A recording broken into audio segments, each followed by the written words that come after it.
बिहार सरकार के मंत्री श्री जनकराम जी,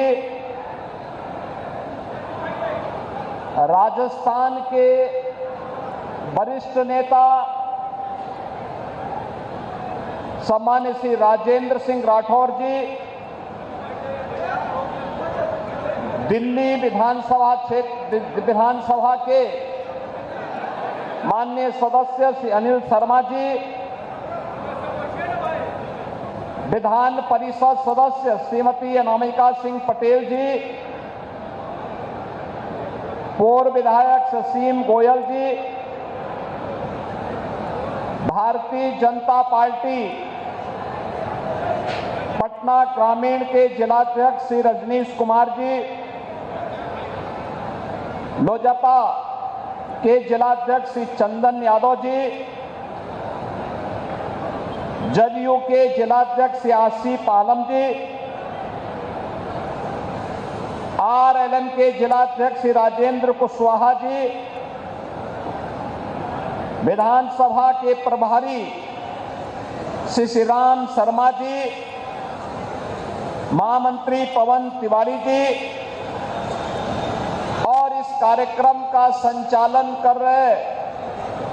श्री अतुल कुमार जी, आज के इस नामांकन कार्यक्रम में उपस्थित हजारों की संख्या में दानापुर विधानसभा क्षेत्र से जुड़े हुए एनडीए के हमारे सभी पदाधिकारी,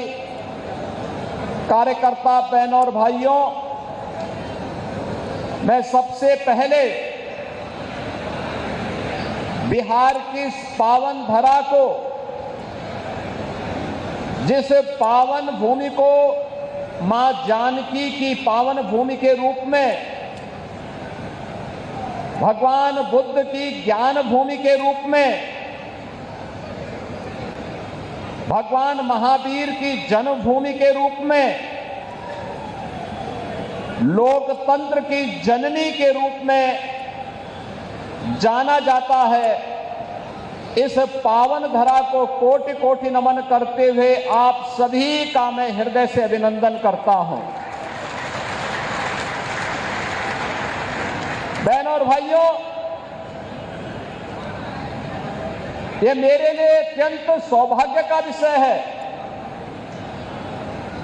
कि दीपावली और छठ महापर्व के पूर्व मुझे अपने पुराने साथी श्री राम कृपाल यादव जी के नामांकन कार्यक्रम में भाग लेकर के दानापुर में आने का अवसर प्राप्त हुआ, क्योंकि दानापुर इसकी अपनी महत्ता है। आप भारत के महान गणतज्ञ और जिनके नाम पर भारत ने अपना उपग्रह छोड़ा था, ऐसे आर्यभट्ट का नाम जानते होंगे। ये दानापुर उनकी जन्मभूमि भी है।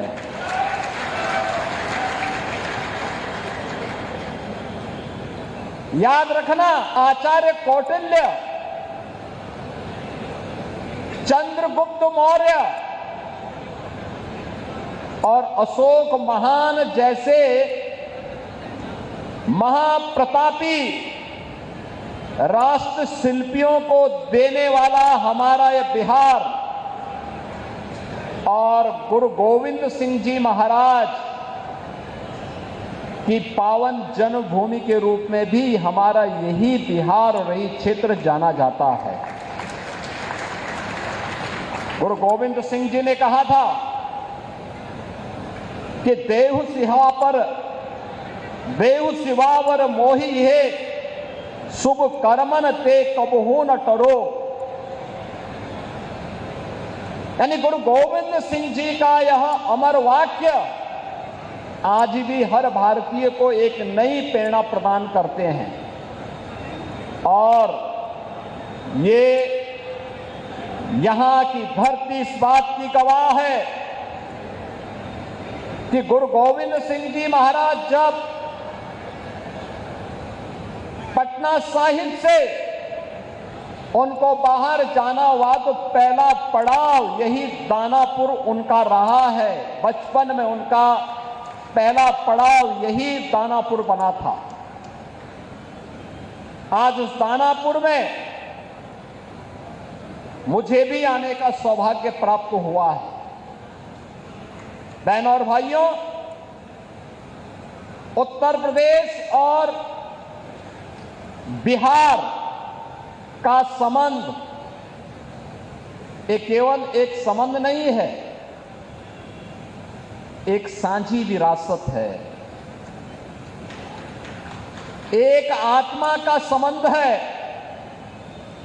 एक संस्कृति का संबंध है और एक संकल्प का भी संबंध है। ये संबंध उसी प्रकार से टूट है जैसे भगवान राम और मां जानकी का संबंध अटूट है। उसी प्रकार का संबंध उत्तर प्रदेश और बिहार का है। उन संबंधों को मजबूती प्रदान करने की दृष्टि से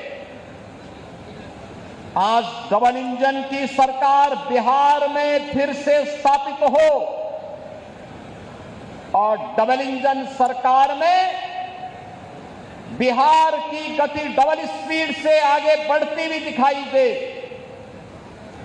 जो कार्य पिछले 20 वर्षों में माननीय श्री नीतीश कुमार जी के नेतृत्व में डबल इंजन की एनडीए की सरकार ने करके दिखाया है, वह गति, वह स्पीड इसी प्रकार से बनी रहे, इसके लिए अपने बिहार के बहनों और भाइयों का आह्वान करने के लिए आज मैं यहां दानापुर से आह्वान करने के लिए आपके बीच में आया हूं। बहनों और भाइयों, कौन नहीं जानता है 1990 से 2005 तक बिहार का जंगल राज और परिवारवाद आपने देखा होगा। कौन वे लोग थे जिन्होंने बिहार की ज्ञान भूमि को, बिहार की इस आध्यात्मिक ज्ञान भूमि को परिवारवाद और अपराध की भूमि बना करके यहां के हमारे नौजवानों के सामने पहचान का संकट खड़ा कर दिया था। यहां विकास के नाम पर उस कालखंड में किस प्रकार की अराजकता फैलाई गई थी, एक किसी से छुपा हुआ नहीं।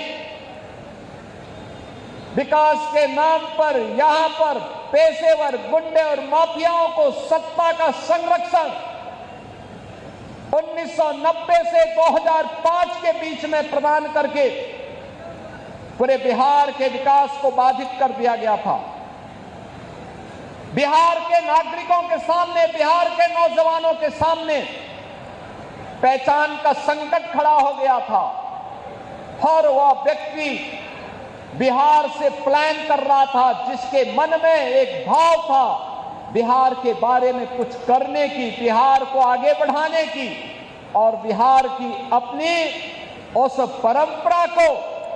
जिसने कभी भारत को नेतृत्व दिया था,